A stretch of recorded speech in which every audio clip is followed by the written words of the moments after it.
Perkenalkan, nama saya Derti Afriana Benu dengan nomor induk mahasiswa 10180002201 Program Studi Fisioterapi Universitas Pekalongan. Hari ini saya akan menjelaskan tugas saya terkait dengan penata laksanaan fisioterapi pada kasus rheumatoid arthritis. Pada gambar ini adalah salah satu contoh rheumatoid arthritis pada sendi pergelangan tangan dan juga jari-jari tangan. Kita akan melihat penjelasannya pada bagian selanjutnya. Rheumatoid arthritis adalah suatu penyakit autoimun di mana persendian, biasanya persendian baik itu tangan maupun persendian kaki, mengalami peradangan sehingga terjadi pembengkakan, nyeri. Bahkan yang lebih parahnya adalah terjadi kerusakan pada bagian dalam dari sendi tersebut yang mengalami rheumatoid arthritis. Kemudian kita bisa melihat etiologi atau penyebab daripada rheumatoid arthritis. Belum diketahui secara jelas penyebab dari rheumatoid arthritis, tetapi ada dugaan tertentu bahwa rheumatoid arthritis disebabkan oleh beberapa faktor. Yang pertama adalah faktor genetik. Faktor genetik berperan penting terhadap kejadian RA dan dibuktikan dengan angka kepekaan dan ekspresi penyakit sebesar 60%. Kemudian yang kedua yaitu faktor jenis kelamin atau hormon seks. Prevalensi RA lebih besar pada perempuan dibandingkan dengan laki-laki, sehingga dapat dikatakan bahwa jenis kelamin sangat berperan penting atau dapat menentukan terjadinya rheumatoid arthritis. Kemudian faktor yang ketiga adalah faktor infeksi. Beberapa bakteri dan virus diduga sebagai agen penyebab penyakit RA. Organisme ini diduga menginfeksi sel induk dan merubah reaktivitas atau respons sel T sehingga mencetuskan timbulnya penyakit. Kemudian yang keempat adalah protein head shock atau yang disebut dengan HSP. Ini adalah keluarga protein yang diproduksi oleh sel pada semua spesies sebagai respon terhadap stres.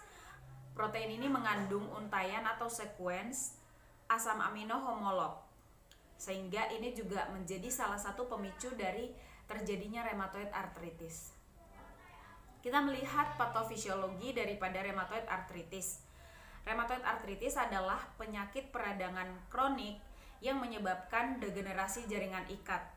Peradangan atau inflamasi pada RA terjadi secara terus-menerus terutama pada organ sinovium dan menyebar ke struktur sendi di sekitarnya seperti pada tulang rawan, kapsul fibrosa sendi, ligamen, dan tendon. Inflamasi ini ditandai dengan penimbunan sel darah putih, pengaktifan komplement, fagositosis ekstensif, dan pembentukan jaringan glandular.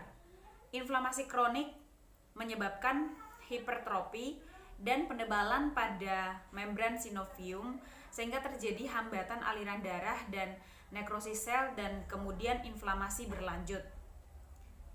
Nah, dengan demikian inflamasi yang terjadi dapat menyebabkan pelepasan berbagai protein sitokin. Protein sitokin ini memiliki fungsi antara lain memelihara keseimbangan tubuh selama terjadi respon imun, infeksi, kerusakan, perbaikan jaringan, membersihkan jaringan yang telah mati, darah yang membeku, dan proses penyembuhan. Jadi, jika produksi sitokin ini meningkat atau terjadi kelebihan sitokin dapat menyebabkan kerusakan yang serius pada sendi saat inflamasi RA. Nah, faktor risiko daripada RA atau rheumatoid arthritis berhubungan dengan jenis kelamin, kemudian umur. Rheumatoid arthritis biasanya timbul antara usia 40 tahun sampai dengan 60 tahun. Namun penyakit ini juga dapat terjadi pada dewasa tua dan anak-anak yang disebut dengan rheumatoid arthritis juvenil. Kemudian faktor risiko yang lain adalah riwayat keluarga. Apabila anggota keluarga ada yang menderita RA, kemungkinan besar akan terkena juga. Jadi ini bisa dikategorikan sebagai penyakit turunan, dalam arti ketika ada satu anggota keluarga yang mengalami RA, maka ada kemungkinan atau berpotensi untuk salah satu anggota keluarganya itu pun akan terkena RA, seperti itu.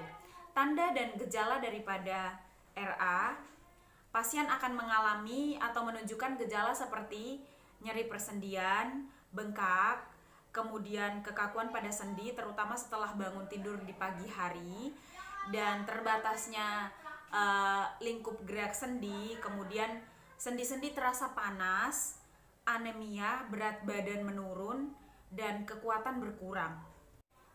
Intervensi fisioterapi yang dapat dilakukan pada kasus rheumatoid arthritis ada beberapa, yaitu dengan infrared, kemudian terapi latihan berupa resisted active movement, kemudian diberikan massage terapi, dan terapi latihan berupa static contraction.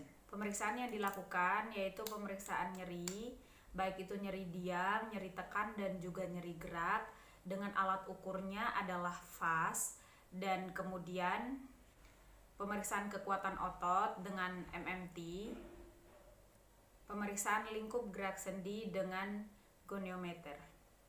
Salah satu modalitas fisioterapi yang digunakan untuk kasus rheumatoid arthritis adalah IR atau infrared. Pemberian sinar infrared dapat digunakan dalam pemulihan kekakuan sendi, dan pemberian infrared dapat digunakan dalam memberikan efek pengurangan nyeri. Pada pemeriksaan kita menemukan bahwa terdapat nyeri diam, nyeri tekan, dan juga nyeri gerak, sehingga penggunaan infrared ini akan membantu mengurangi nyeri, kemudian memberikan relaksasi pada otot dan melancarkan peredaran darah. Sebelum melakukan terapi, terapis harus menjelaskan kepada pasien tentang efek yang akan ditimbulkan pada saat terapi berlangsung. Kemudian pastikan pasien terhindar dari kontraindikasi seperti ada luka terbakar atau luka terbuka dan sensitivitas kulit. Terapis harus memastikan bahwa IR dalam kondisi baik dan bisa digunakan atau layak untuk digunakan. Kemudian pasien diposisikan senyaman mungkin. Jika sendi yang akan diterapi adalah sendi tangan, maka pasien cukup duduk di pinggir bed, kemudian tangan yang akan diterapi diletakkan di atas bed dengan diberikan bantal sebagai ganjalan dan juga diberikan handuk. Kemudian jarak antara tangan pasien dan IR adalah 30-40 cm.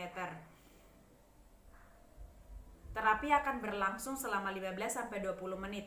Selama terapi berlangsung, terapis harus tetap melakukan evaluasi kepada pasien tentang apa yang dirasakan, baik itu rasa panas atau efek yang ditimbulkan dari IR itu sendiri. Dan kemudian lakukan 15-20 pada sisi bagian dalam dan juga sisi bagian luar. Jadi jikalau pemberian IR itu dimulai dari bagian telapak tangan bagian luar, maka akan dilakukan hal yang sama pada bagian dalam. Dan kemudian setelah melakukan terapi, semua alat yang digunakan dirapikan terlebih dahulu, kemudian pasien ditanyakan atau dievaluasi tentang apa yang dirasakan setelah melakukan terapi, apakah itu memberikan efek yang baik atau lebih buruk daripada sebelum melakukan terapi. Itu saja yang saya dapat sampaikan pada tugas kali ini. Semoga bermanfaat. Terima kasih.